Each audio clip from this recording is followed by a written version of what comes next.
Hello, ರಮೇಶನ್ ಮನೇಲಿರೋ ಕೋಳಿ ಸುರೇಶನ್ ಮನೆಗೆ ಹೋಗ್ಬಿಟ್ಟು ಮೊಟ್ಟೆ ಇಕ್ಕುತ್ತೆ. ಇವಾಗ ಮೊಟ್ಟೆ ಯಾರ್ದು ಅಂತ ಹೇಳಪ್ಪ. ಮೊಟ್ಟೆ ಈಗ ಸುರೇಶನ್ದೆ, ಯಾಕಂದ್ರೆ ಕೋಳಿ ಸುರೇಶನ್ ಮನೇಲಿ ಬಂದಿರ್ತಲ್ಲ, ಯಾರ ಮನೇಲಿ ಬಂದ್ ಮೊಟ್ಟೆ ಇಡುತ್ತೋ ಅವ್ರದೇ ಮೊಟ್ಟೆ.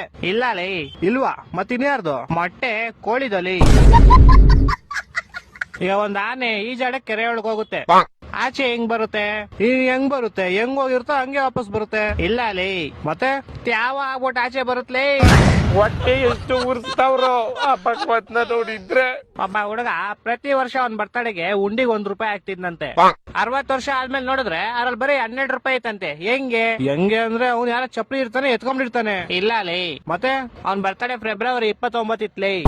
ನನ್ನ ಮಕ್ಕಳು ಒಂದೊಂದಲ್ಲ.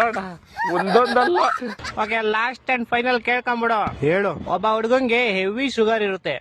ಡಾಕ್ಟರ್ ಅವ್ನ್ಗೆ ಸ್ವೀಟ್ ಏರ್ ಬಿಟ್ಬಿಡು ಅಂತ ಹೇಳ್ತಾರೆ. ಅವನು ಲೈಫ್ ಪೂರ್ತಿ ಸ್ವೀಟ್ ತಿನ್ನಲ್ಲ. ಯಾಕೆ ಹೇಳು? ಇದಕ್ಕೂ ಯಾವ್ದೋ ಉಲ್ಟಾ ಸೀದಾ ಆನ್ಸರ್ ಇರುತ್ತೆ ಪಕ್ಕ.